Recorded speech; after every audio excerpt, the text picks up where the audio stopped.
Hey everybody, just gonna wait for Shannon to come on.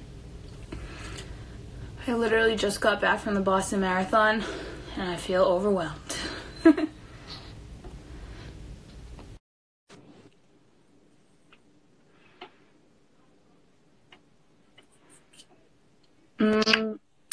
Hey. Yay! Hey. Hi! How are you? Good. Good. How are you? Good. How's the marathon? Good. I can't believe I'm already back in my room. It all happened so quick. Oh, yeah. First of all, I have to point out that your last name is Brennan and my name is Brenna, which is so crazy. Yeah, that's very funny. Wait, what's your last name? Crow. Oh, Crow. Yeah, like the bird. That's not Shannon. It'd be great if your last name was like Shan. Yeah. Imagine. Yeah, my friend Laura, who I met up with yesterday, her last name is Crowell. Oh, okay. And she just had non-Hodgkins. So crazy. Oh, weird.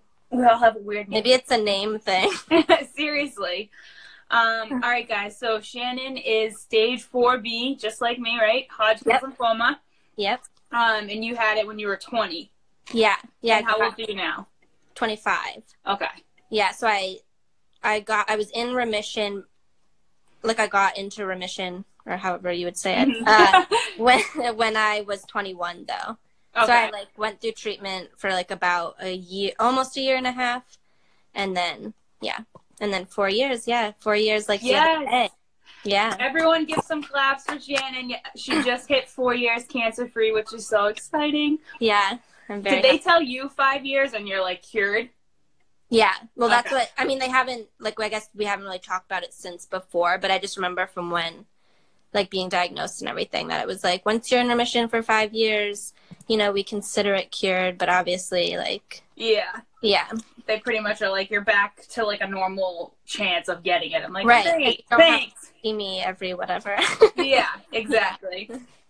All right, so do you want to start and just tell us a little bit about some of the symptoms you might have had before and how you kind of got to your diagnosis? Yeah. Okay, so I guess, I don't know, I feel like it took so long to get diagnosed until they started talking about cancer, and then I feel like everything happened so fast.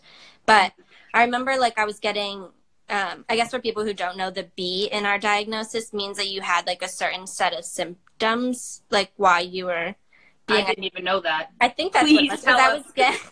I think it's that because I was getting night sweats and I was having trouble breathing. I think it's just about because it's in your lymph system, so I guess it just depends on where the lymph nodes are affected and how it's affecting your body is the difference between no B or a B.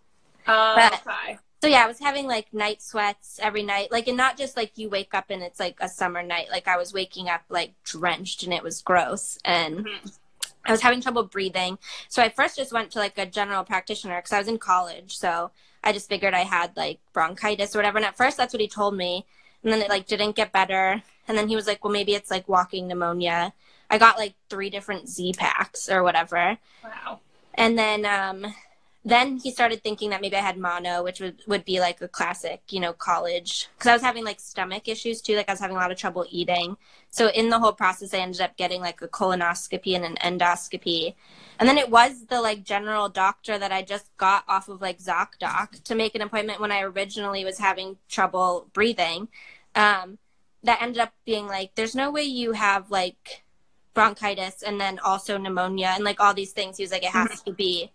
They all have to be connected, while you're not feeling well. Wow. And then, so he was the one who put it all together and then sent me to get scans. I got a CAT scan and a lung x-ray. And then I guess they saw something, I had ended up having a tumor in my chest. The lymph nodes had clumped together or whatever. And so then they were okay, well now we're thinking it's some type of cancer. But then they had to do the needle biopsy, which was, I mean, actually, that was kind of not a big deal. I feel where'd they do it? In my neck. In your neck. Yeah. I had to get one taken out. Yeah, I had that after. I had the open, where they removed one, and that's how they stage it or something. But yeah, exactly, yeah. But yeah, they did a needle biopsy at one point, which was no big deal. It was a tiny, long needle that you couldn't even feel. But yeah, and then it was like, well, once he was like, okay, this is something else, I feel like it happened pretty quick.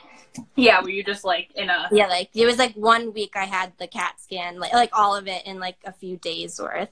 Mm-hmm. And then, yeah. And then, well, the general practitioner I had been going to, he had recently just gone through leukemia with his baby, like, daughter. Wow. And so he recommended Sloan to me. It was like, you know, you're in the city, you're kind of lucky to be near the best, like one of the best hospitals. So yeah. He just referred me there, and then they kind of took everything over. Wow. That's so crazy. I didn't realize that the B stood for those symptoms, first of all. Yeah. And I forget what all of them are, but I think it's like if you have any of them, then you get the B.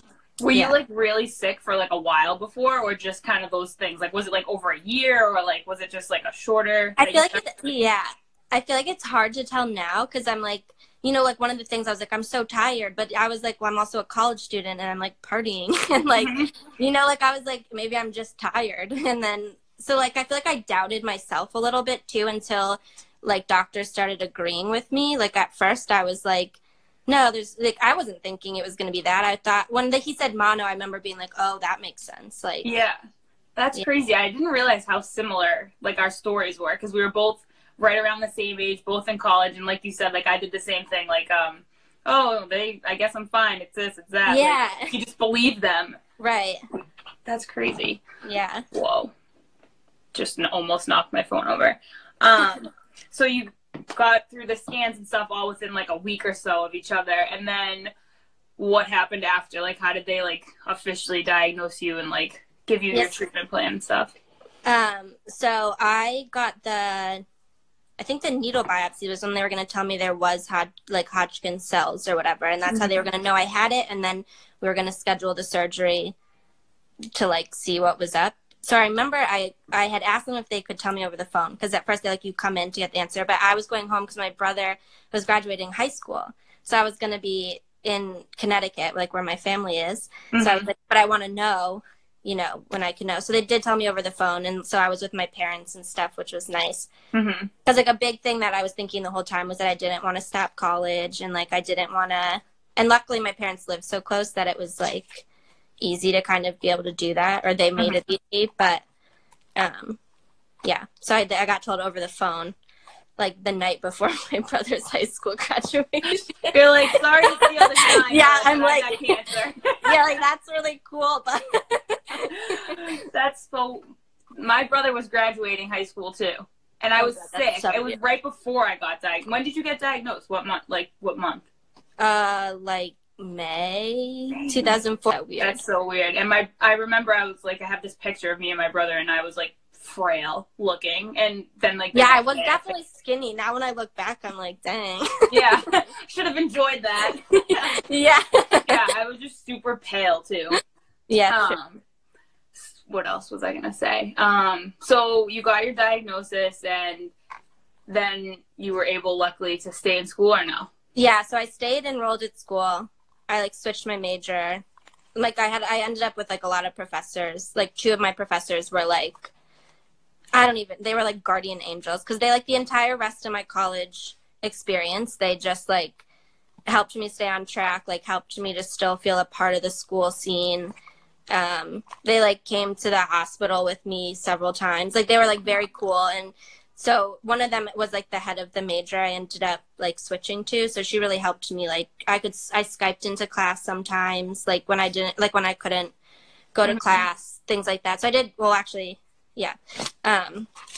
So yeah, I did still go to school. So I started, my treatment was at first we decided to do a clinical trial at Sloan. Okay. So I started that first. And then I was not reacting well to it. I was having the medicine was causing me to have seizures. So I had to stop chemo like completely for like a few weeks, which like, you know, like that first they were like, this, it sets you back because obviously you don't want to go, stop, go, whatever. And then I ended up, after it got flushed from my system and I wasn't having seizures anymore, I switched to like the regular, like the classic ABCD, whatever it is. Yeah. Wow. And then that went a lot, like it sucked, but you know what I mean? Like I was it went normal. Yeah. Yeah. Wait, so the clinical trial, I feel like that's something that a lot of people, we haven't touched on yet, but like a lot of people either get offered that or go through it, and they were trying to put me in one, but I didn't qualify or something crazy. But yeah, because I had to do like, after that, there was like a whole questionnaire and like whatever to get picked. Yeah, I don't even really remember what the train of thought was. I was just kind of like, okay, like, I don't know. Yeah. And then how many seizures did you have before they were like, oh. Yeah, a lot. Sorry, my boyfriend's like, it's okay. He's like,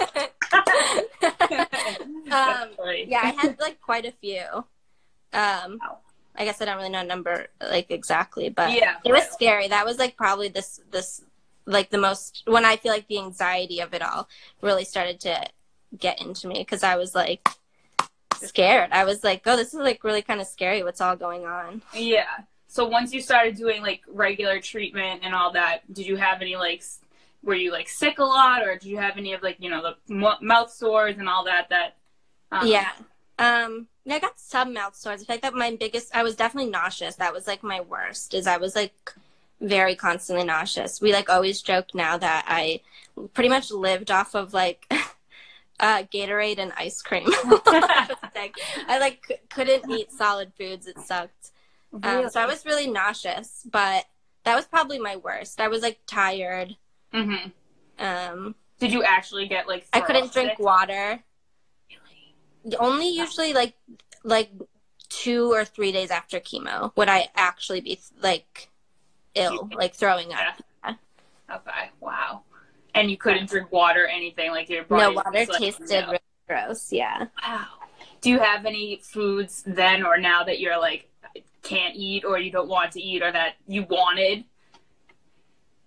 I have a restaurant I can't go to in the city, because like whenever my parents would come down and we'd go to the doctors, or they'd come stay in my apartment or whatever, we'd always go get dinner there. And then one day, like probably a few months after I was like in remission and feeling better, we went, and I like got really panicky because I just like associated it with like going to doctor's appointments or whatever. Yeah. So I can't go there anymore. That's the only thing I can think of where I'm like, no, I can't go there. I can't do it. But that's like an emotional thing though. I'm like, no. Like too associated with like being sick. Yeah. So then I guess we could talk a little bit about going through chemo and kind of, I know obviously it got tough at some points, like how you got through it, or like any little tips or things that might have helped you, or I don't know, anything. Yeah, I say, well, one, I think, you know, having your people. I think especially like it's hard because I think, I don't know, cancer is considered like an adult's disease, or like even a young children's. But I think when you're our age, like people who get at least this, like get lymphoma are usually like teenagers to like young adults. And I think it's like a weird age to be sick during, just because you don't really know what you need or want, or like how to ask for help, like in a general sense. And when you're like actually needing like help in so many different ways, it's like hard to voice that and like know the right people to go to. And the other people in your life are also like young, so they don't necessarily know how to react or react well to it, or so they don't want to say the wrong thing. Yeah, or like I think a lot of I feel like when talking with like other people who've been through it too, a lot of people disappear and like they just don't know how to handle it, so they don't, or like whatever. And I feel like that's something that's so particular to young people with cancer. So I think really having your people, like well, I mean, not just like your family, whoever it is that is gonna like just solidly be, you know, there to talk.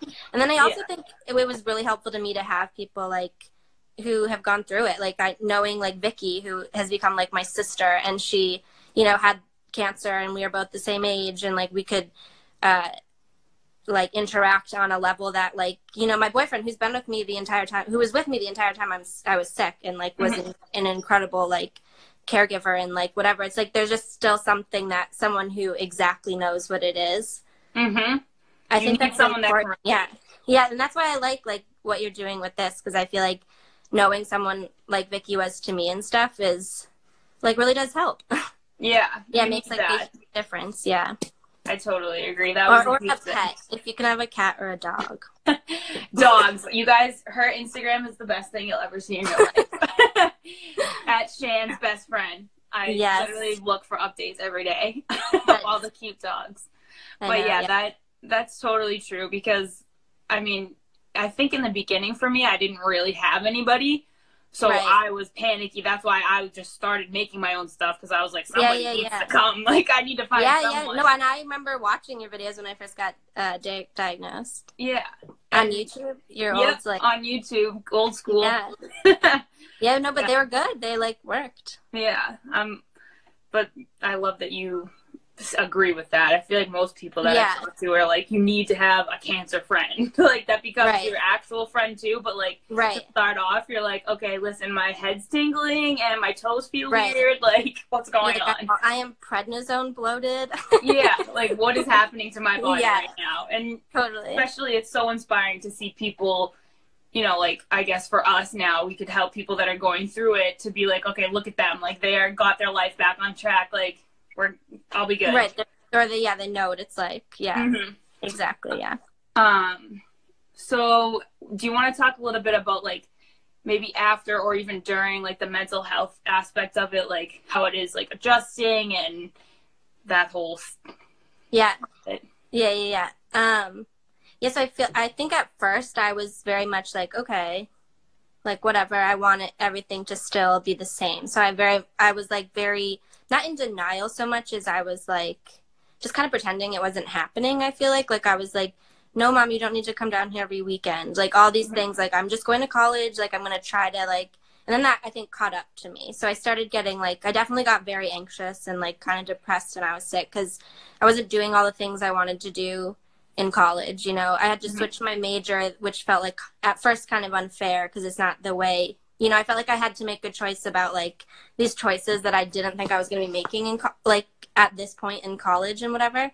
Mm-hmm. So I think that started to make me sad and I felt lonely and whatever. And, you know, also what, you know, we were going through is like a traumatic thing. It was like a lot going on at once and going to the doctor became so scary when it had never been that scary before. Or like, I don't know, you start thinking about these bigger things that would overwhelm anyone and do normally overwhelm like 20-year-old people, but like you're thinking about them in such a concrete way. Yeah, so definitely started, and I've always kind of been like an anxious person, but I feel like it kind of like tipped my like boat into the like put you over the edge. Yeah, like you're anxious now. Yeah. It's full blown at this point. Yeah, like now you are just depressed. We're done. Yeah. So yeah, that's been a thing I think that I've had to like continue to work on like up to now is because which I think is another thing that people don't talk about a lot, is that once you're told you're in remission, it's like just not really over just like that.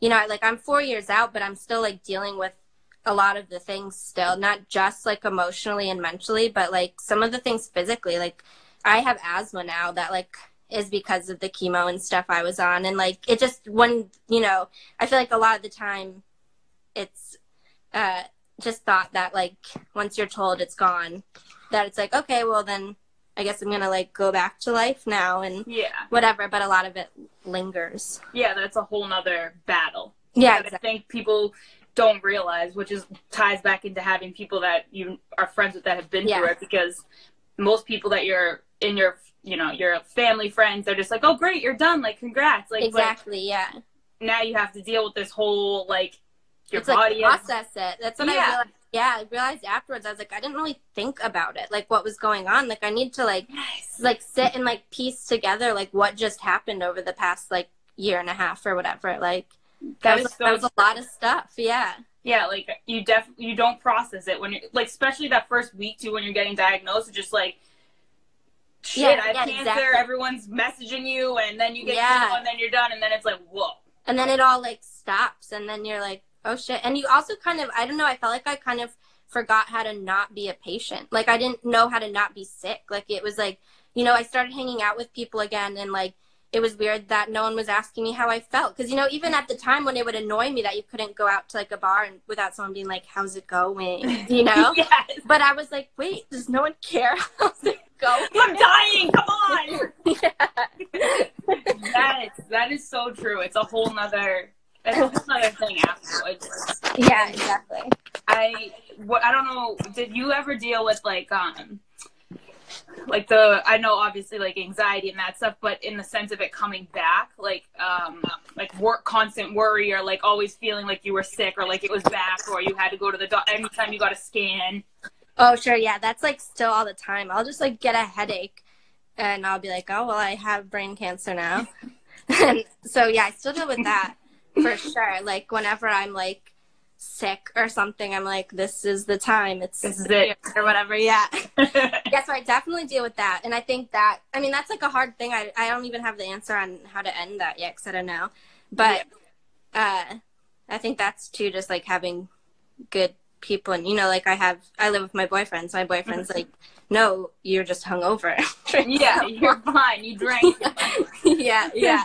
Or whatever. But, you know, just having people who can really ground your logic and like comfort and like can recognize where the fear comes from. Exactly. And not like belittle the fear, because that's like a legitimate fear. Yes. Wow. You're speaking to me right now. I'm like, yes, this is exactly, you're killing it. Is there anything that you wish someone had told you, or you knew going into chemo, going into after, like any of it? Yeah, I think the thing I always say, if I could do it differently, was I would be less afraid to ask for like exactly what I need. Is like in that time, I think especially while you're sick, it's like, well, it's not even, I don't think it's selfish, but just like, again, I think it's because your age, you don't know how to ask for what you want in general. But I think don't be afraid to like reach out to who you need to, and be very specific about what you need or want or like desire in that time. Because I think, you know, again, as a college student, I very much tried to be like, no, this isn't happening. I can like go hang and then like go to class and whatever, but I couldn't. And I had to be able, you know, you have to be able to, I don't know, admit that, balance it. Yeah, like it's like okay to be vulnerable when you're in a moment of like a prolonged moment of trauma. Exactly. Yeah. And when you earlier you were talking about like our age, which is always something that I also felt like when kids are super young, obviously it's so sad and terrible that they have it, but they almost don't realize what's going on.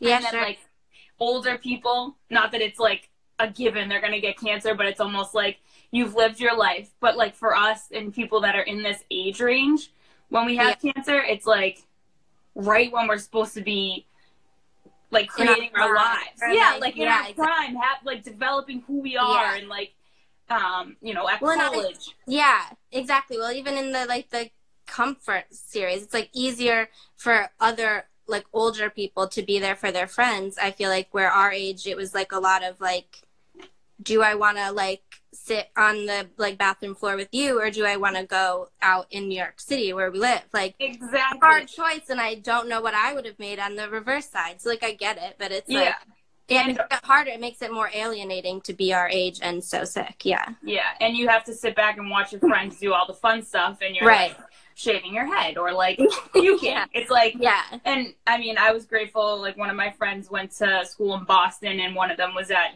Amherst, and they always came home to visit me, but like it wasn't easy for them like to come home, and it's like if people aren't and then you feel like a burden, and then, I guess so. That was awesome that you mentioned that. No, I keep saying him, but I like lucked out too, because I've been dating my boyfriend for like 5 years, and I met him like a month or two before everything went down, and like so we started dating. He knew like what was happening, and we kind of had, you know, a conversation of like, you obviously don't have to whatever, and he did, and it's been great. But like, I know it's like one of those things though, like I'm not even explaining it well, but like I'm not like a religious or a very spiritual person, but it feels like such a fate thing, because it's like he was the one when like all my other college friends wanted to do whatever, that was like, I will shave your head, and like I will like be there, eat only ice cream and Gatorade for 2 years. Wow, he's right there, right? Yeah, he is. Good man. You're a good man. He did this. And that's awesome that you guys found each other through that. And it's very lucky. Well, just saying though that like relationships can happen, you know, when you're, like, you can maintain that when you're still feeling your worst. Exactly, and people will love you regardless. Yes. Dan for life.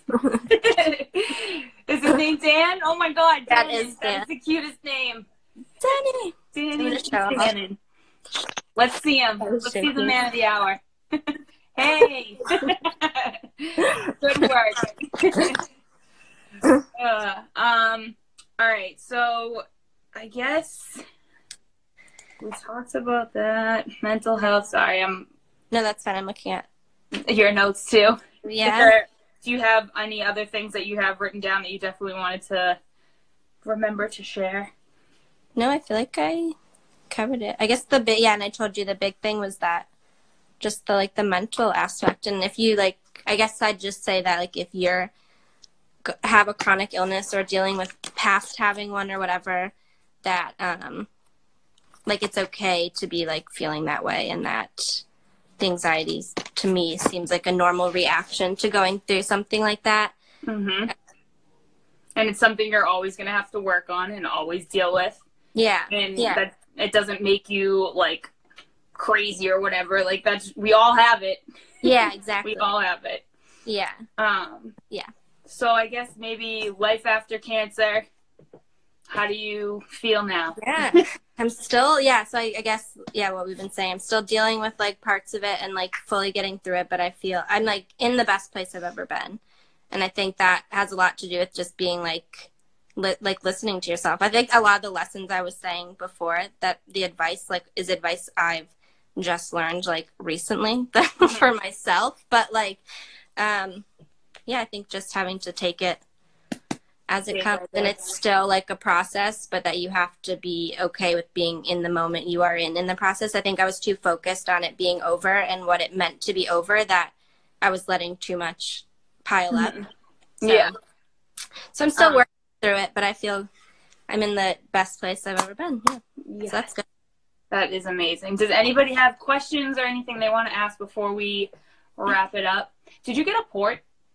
Oh, no, I got a PICC line. You got a PICC line. Did you get it right from the beginning, or did you get it? No, I let them trash my vein.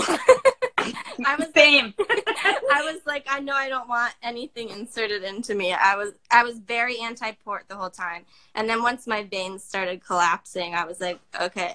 What do we do next? I was okay. In my arm is fine. Yes. So, what do you remember? What treatment you were at when you got the PICC line? It was post the clinical trial, so it was probably about 5 months into treatment. But that's obviously not, that's every other week treatment. Yeah. But, so 5 months, yeah.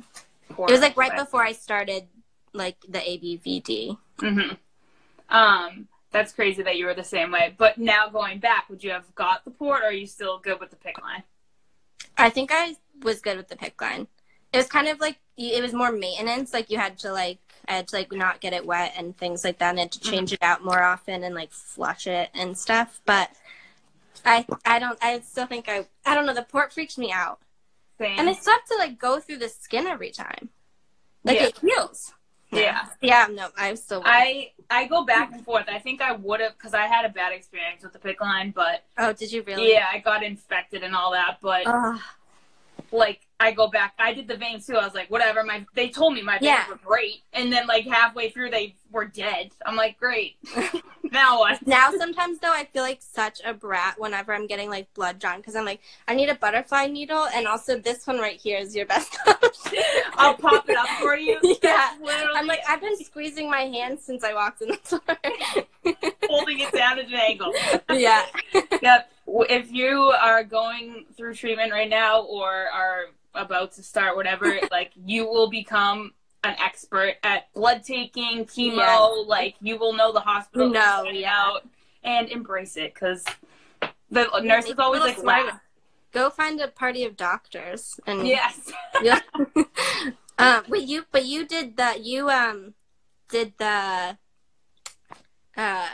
they took your eggs, right? Yes, I did egg freezing. Did you do anything like that? No, I didn't. You didn't do anything. Did you get a shot, or? No. But you were young. That's what I was gonna say. I think if I got diagnosed, I'd probably have thought about that harder. Mm-hmm. But at 20, I was like, what gets this done faster? Exactly. See, I was literally like trying to push mine off for as long as possible, but it didn't work before treatment. I had to do it after. Oh, okay. So, and it was hard after to get them. Oh, really? Because my body was literally just like on drugs like for a couple months. Yeah. But whatever. So yeah, I feel like it's not a common thing. I don't know why they pushed that on me so hard. Yeah. Because I think Did you go to Sloan? No, I went to Mass General. Oh, okay. Vicky got like the shot that like kind of or put your ovaries to sleep or something, or took a pill. I don't know if Vicky's still watching, but yeah, I didn't do anything like that. Yeah, they didn't even give me that option. So I don't know. All right, is there any other questions or anything? Do you want to? No, I think that's it for me. No. Well, thank you for coming on. If you guys want to message Shannon, her Instagram is at Shan's best friend. Chemical-induced menopause. That sounds awful. Yeah, that was the craziest thing when she was telling me she got that. That sucks. Yeah, I never heard of it. Thank you so much for coming on. You are awesome. Yeah, thanks for having me. Anytime. You're the best. I love that you're doing this. Thank you. It's awesome. Hopefully, yeah. We'll be able to help some more people. Definitely. Yeah. All right. Well, I'll talk to you soon, and you guys should all go follow Shannon and interact with her. Her Instagram's awesome. Thanks. All right. Bye. Bye. Love you. Love you too.